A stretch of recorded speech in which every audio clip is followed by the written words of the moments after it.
Hey everyone, time for my next cigar review. And this one's a cutie.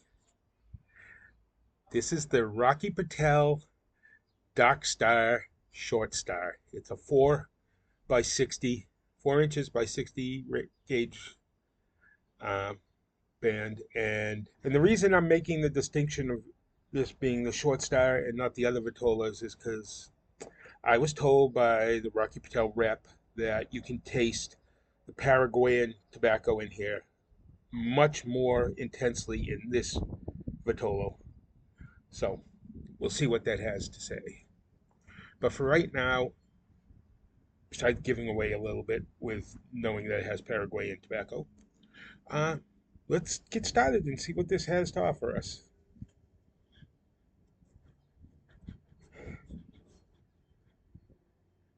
There's a woodiness to this. Um,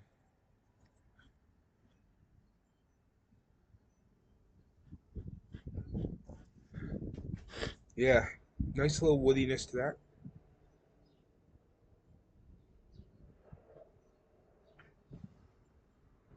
Oh yeah, there's definitely a different flavor on the dry draw that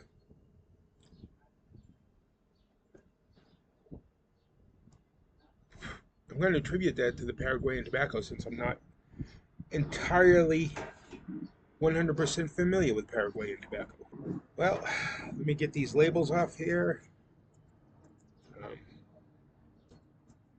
Given the short stature of this, I think I'm going to remove all labels right away.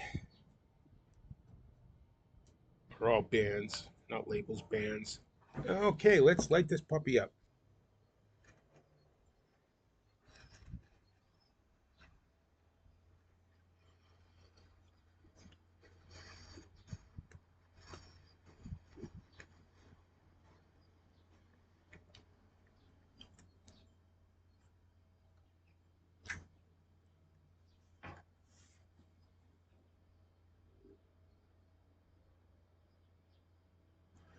Strong nose tingle off the first puff.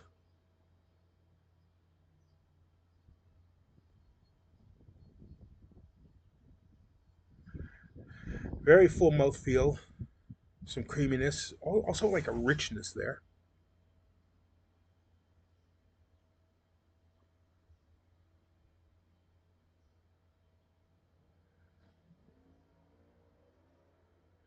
Definitely more woody than anything, but also there's that unknown flavor, which I'm guessing is the Paraguayan tobacco.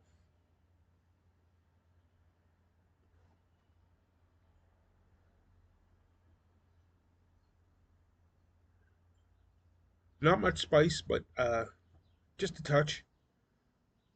Let's see what Rocky has to say about it. Enveloped in a rich Corojo wrapper from Honduras, the Dark Star captivates with flawless construction and dark, glistening appearance. I'm going to call it too dark. Its milk chocolate brown wrapper hints at the bold and enticing flavors of the weight. The blend features premium Nicaraguan, Honduran, and Paraguay fillers selected for complexity and depth, unraveling layers of flavor with every draw.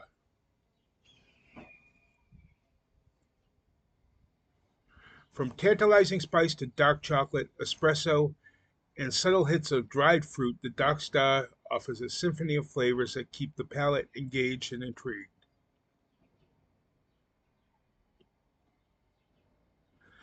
I've heard other people say dried fruit or fruit, and I don't really usually get that.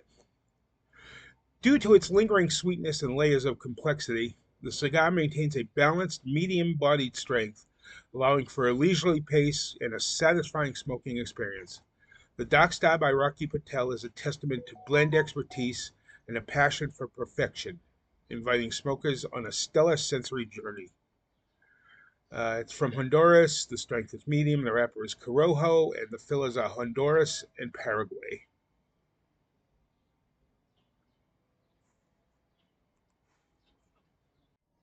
Well, folks, first off, um, I'm just going to do a beginning and an end one with this because it's so short.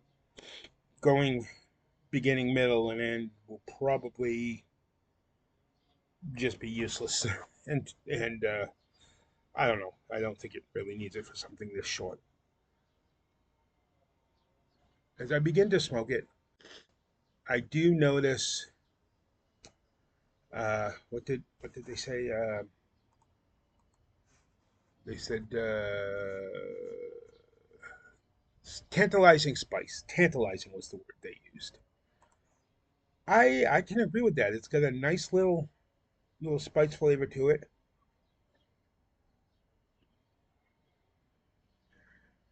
The nose tingle has definitely lessened a bit now that it's going. Uh, Excuse the hair; it needs a haircut. It's windy out here. I look like alfalfa or something going on here. But in my little conversation for today, I'm pulling away from cigars for this one to bitch and moan about my truck. December of last year, I bought a 2013 Ford F-150 uh, FX4 crew cab.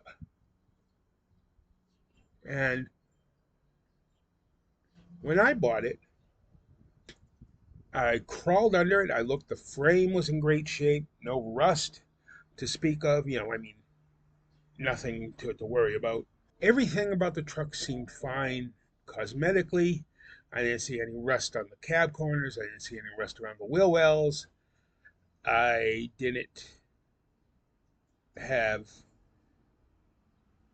I didn't see any leakage from the engine. Uh, Started it up. It sounded great. There was no problems with the shifting. The only thing I knew for certain was that the driver's seat didn't move correctly. One of the directions is six-way electric, and one of the options was not working.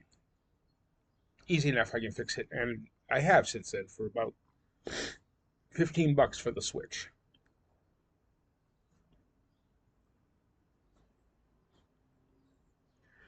On the other hand, everything else, I feel like I got swindled. Maybe I was too eager when I bought it. Maybe I should have taken it to a mechanic. I don't know. But I have a engine leak. It's not major, but it needs to be fixed. Uh, Oil leak from the engine. I just had the transmission serviced, and the guy said, yeah, it was needed to because it was going to the oil in there. The transmission fluid, I mean, was dark. It was burnt to a crisp, so it needed to be changed. That's kind of preventative maintenance. I wouldn't really call that a problem, but I did start to notice a little bit of shifting issues. Uh, Wheel wells are now starting to show rust, uh, or the fenders actually, and the cab corners are starting to show rust. Now, I don't know, did they just throw on a coat of paint while they were trying to sell it so it wouldn't show? Is it because it's actually been used now? I don't know. I just and the brakes went. In January, I was coming back home when I lived in Boston, coming down the lever connector, and if you know where that is, you'll understand why this was so scary. But the lever connector is this big turning downward off ramp that goes to a road called Star Drive, which is one of the busiest, nastiest roads in Boston. And my brakes failed on that down ramp, that lever connector. Uh, Somehow or another, I kept it out of other cars, out of the wall, managed to get it pulled over, but $2,600 later for all new brakes and rotors and brake lines and all sorts of crap. Ugh. But I mean, I love the truck. I love having a truck. Right now, it's running well except for the oil leak. Everything else has pretty much been taken care of. My radio, I think, has a ground issue or an antenna issue, but I can fix that.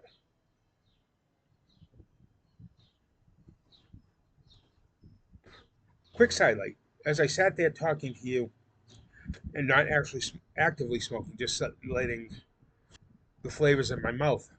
I could really taste that Paraguayan tobacco. The only reason I know it's the Paraguayan is because it's different than any other tobacco I've ever tasted, and I like it. So,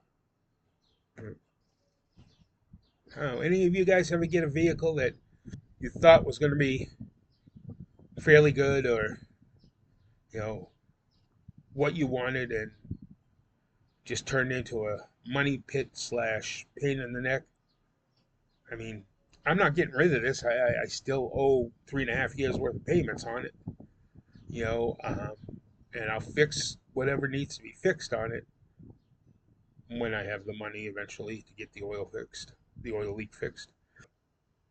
Regardless, I just,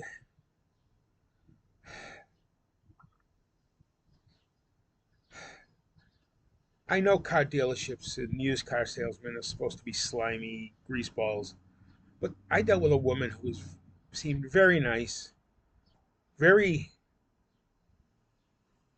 I don't know what. She did not seem like she was trying to swindle me, but I guess in the long run, her and her company were.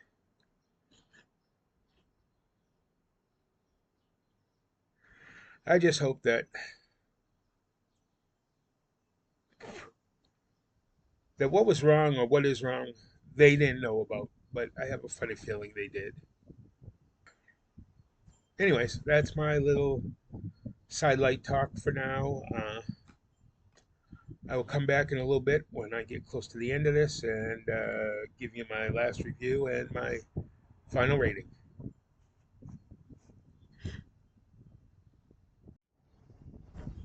Well, folks, I'm down to the last little bit here. For a medium bodied cigar, this is very good. That Paraguay tobacco adds a flavor that I'm sure most people are not used to.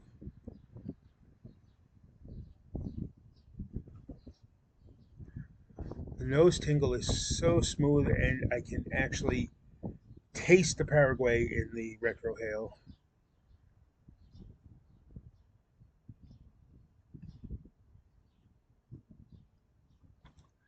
Mouthfeel, I can definitely get a little bit of spice on that, and but it's rich and creamy and full. As I said, the taste has again that Paraguay tobacco, which is very unique. Some spice, a little bit of I keep going with wood, um, woodiness. I would have to give this an 8.8 or an 88 on the Wild Will scale. I think you would enjoy this if you like something that's unique and different and medium bodied. I mean, it burned great. No need to retouch it anytime or anywhere. Um, Construction was magnificent. Yeah, I as technically my second one of these, but I'll probably have another one at some point. I like it a lot. So everyone, remember, like, comment, subscribe, and light them if you got them.